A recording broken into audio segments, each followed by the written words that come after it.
សួស្តីអ្នកទាំងអស់គ្នា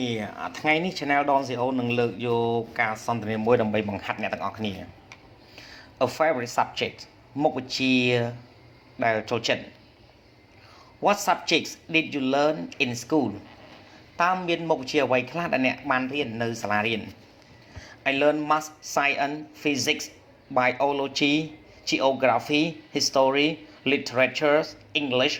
art and music ខ្ញុំបានរៀនគណិតវិទ្យាវិទ្យាសាស្ត្ររូបវិទ្យាជីវវិទ្យាភូមិវិទ្យាប្រវត្តិវិទ្យាអក្សរសាស្ត្រភាសាអង់គ្លេសសិល្បៈនិងតន្ត្រី What subject did you like the most when you were at school Were you good at it តើមុខវិជ្ជាអ្វីដែលអ្នកចូលចិត្តជាងគេបំផុតនៅពេលដែលអ្នកនៅសាលារៀនតើអ្នកពូកែវាទេI like biology the most although I was excellent in literature ខ្ញុំចូលចិត្តជីវវិទ្យាជាងគេបំផុតទោះបីជាណាក៏ដោយខ្ញុំពូកែខាងអក្សរសាស្ត្រ Did your friend like that subject too តើមិត្តភ័ក្តិរបស់អ្នកចូលចិត្តមុខវិជ្ជានឹងដែរឬទេ Yes they did they enjoy every single biology lessonបាទពួកគេចូលចិត្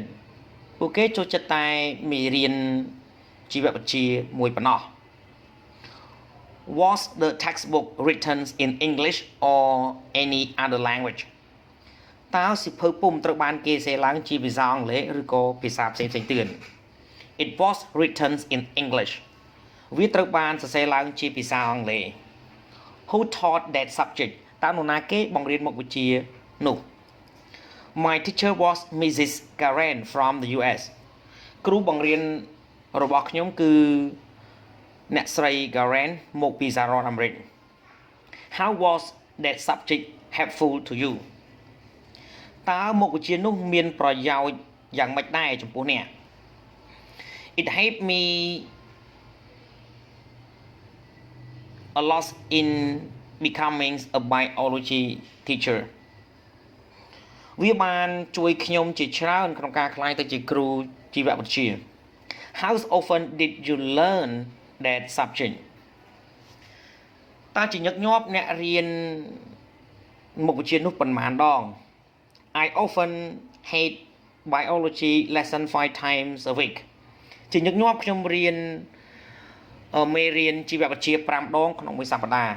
How long did you spend on that subject at homeតើអ្នកចំណាយពេលប៉ុន្មានទៅលើមុខវិជ្ជានោះនៅផ្ទះ I spent roughly 2 hours per day studying biology at home ខ្ញុំចំណាយពេលប្រហែលជា2ម៉ោង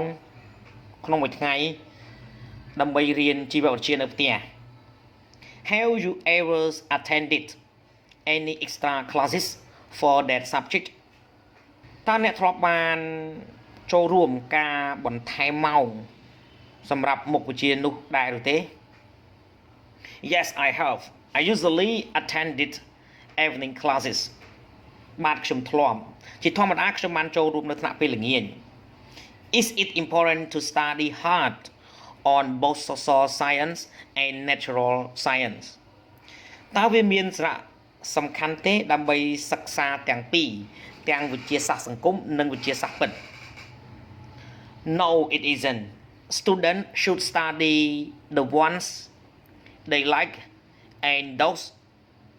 that are helpful to their career paths. ទេមិនពិតនោះទេសិស្សានុសិស្សគួរតែសិក្សានៅមុខវិជ្ជាណាដែលពួកគេចូលចិត្តហើយមុខវិជ្ជាទាំងអស់នោះនឹងជួយពួកគេនៅក្នុងផ្លូវនៃអាជីពរបស់ពួកគេសូមអរគុណសម្រាប់ការទស្សនាវីដេអូសូមជួយចុច Subscribe Like Share និងរូបកណ្ដឹងទៅកាន់ Channel Don CEO ដើម្បីទទួលបានវីដេអូថ្មីៗសូមអរគុណ